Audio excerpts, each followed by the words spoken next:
After more than a decade as the head of the Catholic Church, Pope Francis has just surprised everyone with a groundbreaking announcement.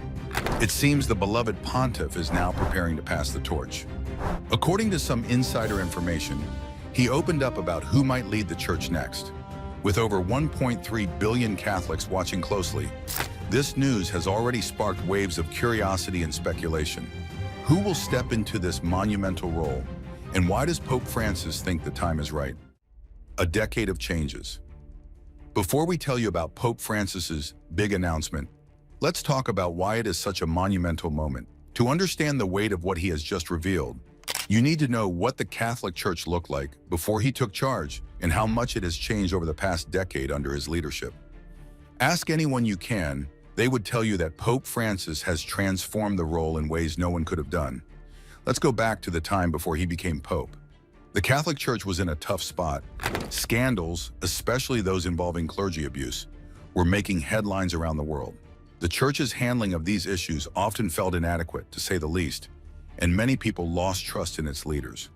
On top of that, the Church was seen as out of touch with modern life. Its rigid traditions, lack of transparency, and unwillingness to address pressing global issues made it feel distant from the struggles of everyday people. Then came a moment no one saw coming. Pope Benedict XVI announced his resignation in 2013. It was the first time in nearly 6 centuries that a pope had stepped down voluntarily, leaving the church in a state of uncertainty. And then came Pope Francis. From the moment he was introduced as the new leader of the Catholic Church, it was clear he was not going to be like his predecessors. For one thing, he was the first pope from the Americas, as he came from Argentina, and the first Jesuit to hold the position. He also chose the name Francis, inspired by Saint Francis of Assisi, who is a saint known for his humility and dedication to the poor. That choice alone said a lot about the kind of leader he wanted to be. But let's talk about what he actually did, because that's where things get interesting. Within months of becoming Pope, Francis began gaining attention for the work he had been doing.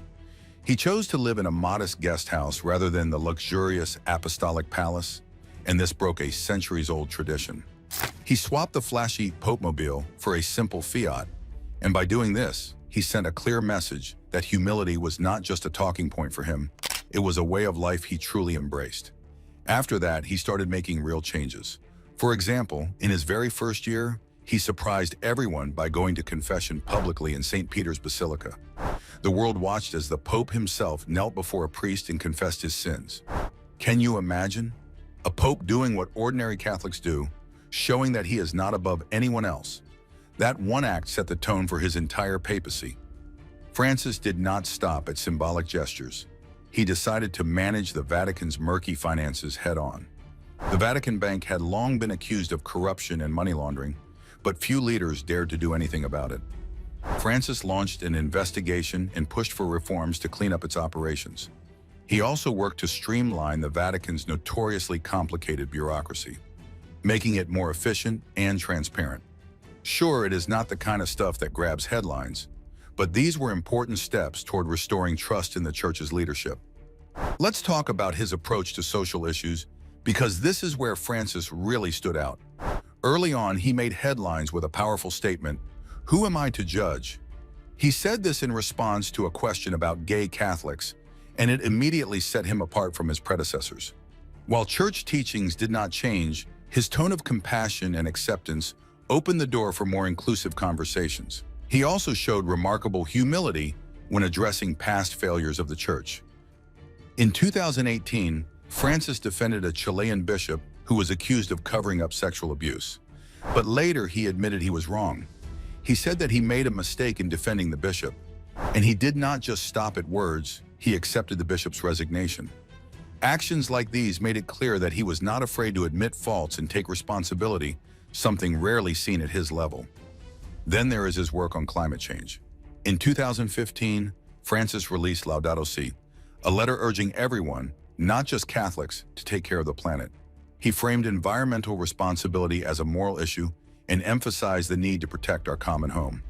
World leaders took notice, and environmental activists found an unlikely ally in the Pope. While the Vatican itself still has work to do in reducing its carbon footprint, Francis's message resonated far beyond the walls of the Church. Another thing Francis is known for is his ability to connect with people, no matter who they are. He visited these refugees not just to offer words of support, but to bring some of them back to Italy on his plane. He embraced people with disfiguring illnesses, washed the feet of prisoners, and even welcomed transgender individuals for private meetings. Everyone who has been observing his actions knows that none of these things that he did was for PR. They were deeply personal acts of compassion that show his commitment to making everyone feel valued and included. Francis also made headlines for his interfaith efforts. He met with leaders from various religions, including Muslims, Jews, and even representatives from countries that don't have the best track record with the Vatican, like China. His goal was to foster dialogue and build bridges. Not everyone agreed with his approach. For example, the traditionalists within the church often criticized him for being too open. But Francis stayed the course. According to him, collaboration and understanding are the way to move forward. Of course, his decade as Pope has not been without challenges. There has been significant pushback from conservative factions within the church, particularly around his more progressive ideas. Whether it is his openness to divorced Catholics receiving communion or his statements on economic inequality, traditionalists have accused him of straying too far from church doctrine. And yet Francis has managed to navigate these criticisms with remarkable grace. He has refused to be drawn into divisive debates. He is not trying to please everyone, but he is also not ignoring the concerns of those who disagree with him. One of his most controversial moves was revisiting the church's stance on sexual abuse scandals. While he has taken steps to hold abusers accountable, critics argue that more could be done. For example, some accused bishops and cardinals have faced little to no consequences for their actions, leading to frustration among victims and advocates. It is a complicated issue, and even Francis, with all his efforts, has not been able to resolve it entirely. But despite these challenges, it is hard to ignore the profound impact he has had. He has shown that the Catholic Church can be more than a rigid institution. It can be a source of hope, compassion, and change. Whether it is his work on social issues, his environmental advocacy, or his efforts to make the church more transparent, Francis has redefined what it means to be Pope. His decade of leadership has been anything but ordinary, and that's exactly what makes his recent announcement so significant. So who is the next Pope going to be? Has he announced a name yet? The next Pope. We have been hearing rumors for a while now that Pope Francis has been quietly considering his successor. Sure, he has said he has no plans to step down anytime soon, but after more than a decade of transformative leadership, it is only natural that he would want to make sure the church's future is in the right hands. And with everything he has done to shape the Catholic Church, you can bet he has some strong ideas about what kind of leader should follow him. First, let's see what his vision for the next Pope might look like. Francis has always been about inclusion, humility, and pushing the church to engage more directly with the challenges of the modern world. He has been outspoken about the need for a church that listens to its people, reaches out to the marginalized, and leads with compassion rather than judgment. So it is likely that he is looking for someone who shares those values, someone who will carry forward his legacy of openness and reform, rather than retreating into the more conservative traditions of the past. But who are the frontrunners? Let's break down 3 names that have been floating around as potential successors. First, it is Cardinal Matteo Zuppi from Italy. If there is one name that keeps coming up in these discussions, it is his. Zuppi is known for his pastoral approach and his focus on dialogue and peacemaking. He is often compared to Pope Francis because of his down-to-earth personality and his commitment to helping the poor and marginalized. In fact, Zuppi has been a key player in mediating conflicts. This includes his work with the Sant'Egidio community, which has been involved in peace efforts around the world. Zuppi also has a strong reputation within Italy, which is no small thing considering the historical connection between the papacy and the Italian church. But what makes him stand out is his ability to connect with people.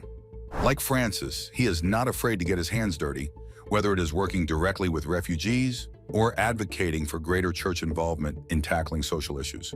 If Francis is looking for someone to continue his mission of making the church more inclusive and socially engaged, Zuppi seems like a natural choice. Next on the list is Cardinal Luis Antonio Tagle, who is often called the Asian Francis. Tagle is from the Philippines, a country with a deep Catholic tradition, and he is currently serving as the prefect of the Congregation for the Evangelization of Peoples. This role puts him at the center of the church's global outreach efforts. Tagle is known for his humility and charisma, which have earned him a massive following both in the Philippines and internationally. Tagle has also been a vocal advocate for addressing issues like poverty, inequality, and climate change. He is deeply connected to Francis's vision of a church that prioritizes compassion and action over rigid doctrine. Plus, he brings something new to the table as a representative of the Global South, where Catholicism is growing rapidly. Having a pope from this region could signal a shift toward a more globalized church, one that reflects the diversity of its followers. The great thing is that Tagle is also a skilled communicator. His speeches and sermons are known for being heartfelt and relatable, often bringing people to tears. It is not hard to imagine him stepping into the role of pope and continuing the work Francis started, especially when it comes to reaching out to younger generations and making the church feel more relevant in today's world. Now let's talk about a candidate who represents a different approach. Cardinal Peter Erdo from Hungary. Unlike Zuppi and Tagle, Erdo is more aligned with the traditionalist wing of the church. He is a scholar and canon law expert, with a reputation for being a steady, no-nonsense leader. As the Archbishop of Esztergom, Budapest, he is focused on preserving the church's teachings and maintaining its doctrinal integrity. Erdo has also played a prominent role in the European Church, particularly in addressing the challenges of secularization and declining church attendance in the region. While he may not embody the same reformist spirit as Francis, his supporters argue that he could provide stability and continuity in a time of rapid change. If the College of Cardinals decides that the church needs a more traditional leader to balance out Francis's reforms, Erdo could be a strong contender. That said, Erdo's traditionalist stance might make him a polarizing choice. While he is respected for his intellect and leadership, his approach could clash with the more progressive direction Francis has set for the church. It is an interesting dynamic to watch, whether the next pope will build on Francis's legacy or take the church in a different direction. So what's next? While we don't know for sure who Pope Francis has in mind, we do know that the choice of the next pope will be one of the most important decisions for the Catholic Church in decades. Whether it is someone like Zuppi, who embodies the pastoral and inclusive spirit of Francis, Tagle, who brings a global perspective and deep compassion, or Erdo, who could steer the church back toward its traditional roots, the next pope will inherit a church that is both energized and divided by the changes of the past decade. And let's not forget the role of the College of Cardinals in this process. These are the people who will ultimately elect the next pope, and their decision will reflect not just Francis's vision, but also the broader dynamics within the church. For now, one thing is for sure. Pope Francis has set a high bar. His decade of leadership has shown that the papacy can be a force for change, challenging the status quo and inspiring millions around the world. Whoever steps into his shoes will have to navigate a complex legacy. They will have to balance the need for continuity with the ever-present demand for progress. But what will happen after that? What happens when one pope steps down or passes away and another takes the reins? This is not the first time the Catholic Church has faced a monumental transition, and history shows us that these moments can shape not just the church, but the whole world. The transitions in the past. Let's start with one of the most dramatic transitions in modern history, the resignation of Pope Benedict XVI in 2013. Benedict's decision to step down stunned Catholics worldwide, as it had not happened in nearly 600 years. His resignation paved the way for Pope Francis. This was a clear example of how a transition could breathe new life into the church. But it also raised questions. What happens to a retired pope? How does having a living predecessor influence the new pope's leadership? Historically, papal transitions have often been fraught with tension. Take, for example, the Great Schism of 1378, when rival factions within the church elected competing popes, leading to decades of division. While the Catholic Church is unlikely to face something that chaotic today, the transition to a new pope still carries the potential for division. Francis has made bold moves during his tenure, like addressing climate change, reforming Vatican bureaucracy, and opening conversations on sensitive topics like LGBTQ rights and divorce. A new pope could either build on this momentum or steer the church in a more traditional direction. This could potentially reignite conflicts between progressives and conservatives. Now let's talk about why these transitions matter on a global scale. The Pope is not just a religious leader. He is a global figure with influence that extends into politics, diplomacy, and humanitarian efforts. Pope Francis, for example, made headlines when he visited the Greek island of Lesbos in 2016. He went there to meet with refugees fleeing war and poverty. The great thing he did there was that he brought 12 refugees back to Italy with him. This sent a powerful message about compassion and responsibility. This kind of action puts the Vatican at the heart of global discussions on immigration and human rights. Another example of the Pope's global impact is Francis's meeting with Grand Imam Ahmed El-Tayeb of Al-Azhar in 2019. In this meeting, they signed a historic document promoting interfaith dialogue and peace. This was clearly a concrete step toward bridging the divides between Christianity and Islam. These interactions show how the Pope's actions resonate far beyond the Church, influencing relations between nations, cultures, and religions. But let's not forget the challenges. Papal transitions don't always go smoothly, and the global implications can sometimes take a turn for the worse. For example, during the Cold War, Pope John Paul II's outspoken opposition to communism made him a polarizing figure. While his efforts to support the Solidarity movement in Poland are credited with helping to weaken Soviet influence, his hardline stance also alienated many Catholics in communist countries. This created tensions that lingered for years. Similarly, the election of a conservative pope after a more reformist one can create a sense of whiplash within the Church.